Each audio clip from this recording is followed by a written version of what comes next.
नेर येथील यवतमाळ अमरावती महामार्गावर युवक काँग्रेसच्या वतीने नरेंद्र मोदी यांच्या विरोधात आंदोलन करण्यात आले। या आंदोलनात नरेंद्र मोदी यांच्या आश्वासनाची उजळणी करण्यात आली। आंदोलनात कार्यकर्ते असे म्हणाले की पंतप्रधान नरेंद्र मोदी यांनी सत्तेत येण्यापूर्वी देशातील 2 कोटी तरुणांना दरवर्षी रोजगार उपलब्ध करून देऊ असे म्हणून अच्छे दिनचे आश्वासन देऊन देशातील अनेक सुशिक्षित तरुणांची फसवणूक केली। म्हणून महाराष्ट्र प्रदेश युवक काँग्रेसचे अध्यक्ष सत्यजित तांबे यांच्या सूचनेनुसार यवतमाळ जिल्ह्यातील दिग्रस विधानसभेमध्ये नेर तालुका युवक काँग्रेसच्या वतीने राष्ट्रीय बेरोजगार दिन म्हणून आंदोलन करून केंद्र सरकारचा निषेध केला। यावेळी तालुका काँग्रेस पक्षाचे अध्यक्ष विनायक भेंडे, जिल्हा अध्यक्ष युवक काँग्रेस अतुल राऊत, विधानसभा अध्यक्ष नंदराज ठाकरे, गुड्डू जवादे, जिल्हा महासचिव युवक काँग्रेस सत्यजित गुल्हाने, महादेव राठोड, बासित खान, नरेंद्र राठोड,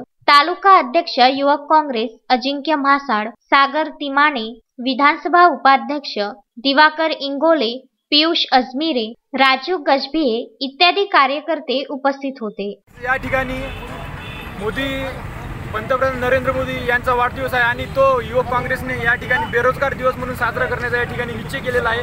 आज देशामध्ये मोदी सरकार आहे। मोदी सरकारने आश्वासन केलं होतं की दरवर्षी आम्ही प्रत्येक देशातील तरुणांना रोजगार देऊ, 2 कोटी रोजगार देऊ। परंतु जे रोजगार होते, जे काँग्रेसने दिले रोजगार होते, ते रोजगार सुद्धा मोदी सरकारने या ठिकाणी या लोकांचे गमावलेले। आज कित्येक हात बिगर कामाने या ठिकाणी उभे झालेले आहे। पोटाची तळगी कशी भरावं हा प्रश्न आज सर्वसामान्य माणसासमोर निर्माण झालेला आहे।